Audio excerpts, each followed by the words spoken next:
안녕하세요, 도연 언니입니다. 여러분, 과일과 채소를 많이 먹으라는 말을 들으신 적 있으시죠? 마치 이 말에는 과일과 채소가 한 단어인 것처럼 말합니다. 하지만 영양학적으로 과일과 채소는 큰 공통점이 없습니다. 많은 사람들은 과일은 자연의 사탕이라 부르며 건강에 좋다고 시켜 세우지만 과일은 사실 채소보다 사탕과 공통점이 더 많습니다. 채소는 당분이 적고 영양가가 매우 많은 반면에 과일은 주로 당분, 수분, 그리고 소량의 섬유질로 이루어져 있습니다. 과일의 가장 큰 문제는 과일을 이루고 있는 주요 당 성분인 과당입니다. 과일의 달콤함은 건강한 맛이지만 과일의 당인 과당은 우리 몸에서 전분보다 중성지방 전환율이 4배나 빨라 빠르게 흡수되어 지방으로 축적되기 쉽습니다. 간은 과당을 포도당이나 중성지방으로 변환하고 중성지방은 지방으로 몸에 저장됩니다. 과당은 이러한 생화학 반응을 통해 체내 지방을 늘릴 뿐만 아니라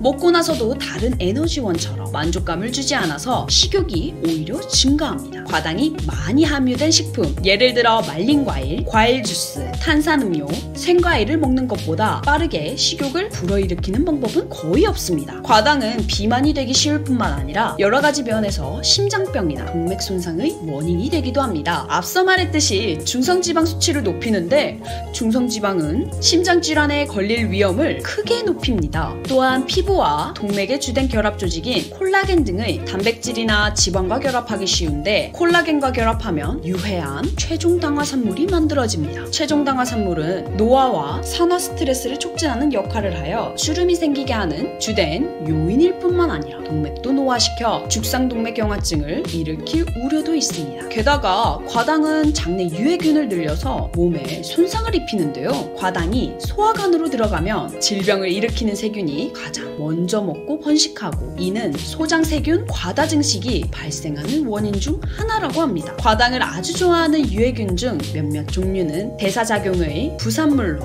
요산을 생성하는데요. 체내에 요산이 지나치게 많아지면 관절이나 피부 및 신장 등에 축적되어 뾰족하게 결정을 이룹니다. 신장에 쌓이면 신장결석이 생기고 몸 전체에 쌓이면 가장 아프고 괴로운 관절염으로 알려진 통풍이 발병합니다. 충격적일 만큼 많은 사람들이 30대 때부터 통풍에 시달린다고 하는데요. 일반적으로 육식이 원인이라고 알고 있지만 사실 통풍을 치료하려면 과당 섭취를 줄이는 것이 육식을 줄이는 방법보다 효과적이라고 합니다. 샌프란시스코 캘리포니아 대학의 교수 로버트 러스티크는 비만 연구의 권위자이자 소화내분비 전문의인데요. 러스티크 교수는 평균 수준의 과당 섭취도 건강에 지대한 해를 입힌다는 결론에 도달했다고 합니다. 과당은 매일 소량만 먹어도 뇌와 몸의 상태에 영향을 미쳐서 과당 섭취를 하루에 최대 25g으로 제한하는데 이는 대략 큼지막한 사과 2개에 해당되는 양입니다. 과당 섭취를 줄이면 허리가 가늘어지고 끝없이 발생하는 식욕의 굴레에서 벗어날 수 있습니다. 그래서 오늘은 도연 언니가 과당 함유량이 적은 과일들 몇 가지를 추천해 드리려고 합니다. 자, 첫 번째로 바나나입니다. 바나나는 속쓰림과 위궤양을 예방합니다. 바나나 한 개에는 약 450ml의 칼륨이 들어있어 위산을 중화시키고 속쓰림을 덜 느끼도록 합니다. 또한 바나나는 근육이 약해지는 중장년층에게 특히 좋다고 하는데요. 바나나의 프로테지아 성분은 식품의 단백질을 분해해 체내의 단백질이 쉽게 흡수되도록 합니다. 또한 칼륨은 근육경련을 예방하는데 효과적이라고 합니다. 두 번째는 레몬입니다. 레몬은 면역력을 강화시켜줍니다. 레몬에 함유된 비타민C는 바이러스를 공격하게 되고 박테리아 제거도 효과가 있어 면역체계 강화에 많은 도움이 된다고 알려져 있습니다. 만약 직접적으로 섭취하기가 힘들다면 즙을 내어 물에 타서 복용해도 효과를 볼 수 있다고 합니다. 또한 레몬은 피로회복에도 좋습니다. 피로할 때 섭취하는 강장음료의 주 원료는 구연산이라는 성분으로 구성되어 있는데 이는 피로를 해소해주는 역할을 하는데요. 이와 더불어 비타민C 역시 쌓인 피로를 제거해줄 수 있다고 알려져 있죠. 레몬에는 이 두 가지 성분이 함유되어 건강 개선에 큰 도움이 될 수 있다고 알려져 있습니다. 세 번째는 자몽입니다. 자몽의 속껍질을 하얀 부분을 나리진이라고 하는데요. 슈퍼푸드로 불릴 수 있는 자몽의 주요 성분입니다. 맛이 씁쓸한 이 속껍질 속의 부분의 나리진 성분은 플라보노이드 성분인데 이는 몸속에 불필요한 지방을 연소시켜주는 작용을 합니다. 또 플라보노이드는 항산화 작용을 하여 대사작용을 원활하게 해주는 효능이 있을 뿐만 아니라 활성산소를 제거해주는 효능이 있습니다. 또 자몽의 펙틴이라는 성분이 우리 몸의 콜레스테롤을 낮춰주고 또 중성지방을 분해해서 동맥경화나 심혈관 질환을 예방해주는 효과가 있다고 합니다. 자몽은 칼로리가 낮고 식이섬유가 풍부하고 GI 지수 또한 낮아 다이어트 중에 비타민C 보급원으로도 정말 좋습니다.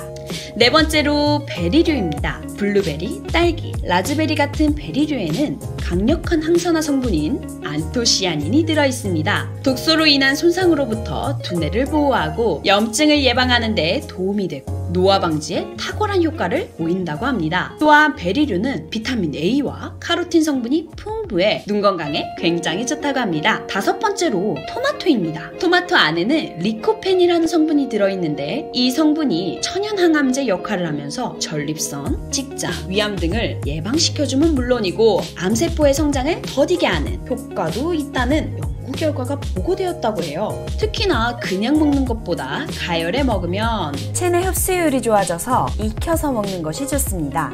또한 한 연구 결과 토마토는 피부에 생긴 반점이나 주름이 호전되게 하는 효과를 보였다고 합니다. 또 토마토는 심장마비, 뇌졸중 등의 심혈관계 질환을 예방하는데 탁월한 효과가 있다고 합니다. 또한 시력 개선에 좋은 비타민 A와 베타카로틴 성분이 풍부해 특히 야맹증을 개선해준다고 많이 알려져 있죠. 그 외에 골다공증 예방 효과까지 있어 갱년기 여성분들이나 노인분들이 꾸준히 드시면 큰 효과를 볼 수 있다고 하니 우리 주변에서 흔히 보는 토마토 완전 슈퍼푸드였습니다. 마지막으로 라임입니다. 라임 속 플라보노이드 성분은 신진대사를 촉진시켜 면역체계를 강화하고 외부 세균이나 바이러스 등으로부터 몸을 보호해주죠. 또한 라임 속에 들어있는 비타민C는 라임 효능에 한몫하는데요. 앞서 말씀드린 것처럼 비타민C는 체내 유해한 활성산소를 중화시켜 면역세포를 보호하고 각종 질환의 발생의 위험도를 현저히 낮춰줄 수 있답니다. 라임 영양 성분에는 비타민뿐만 아니라 다량의 칼슘도 들어있어 뼈 건강에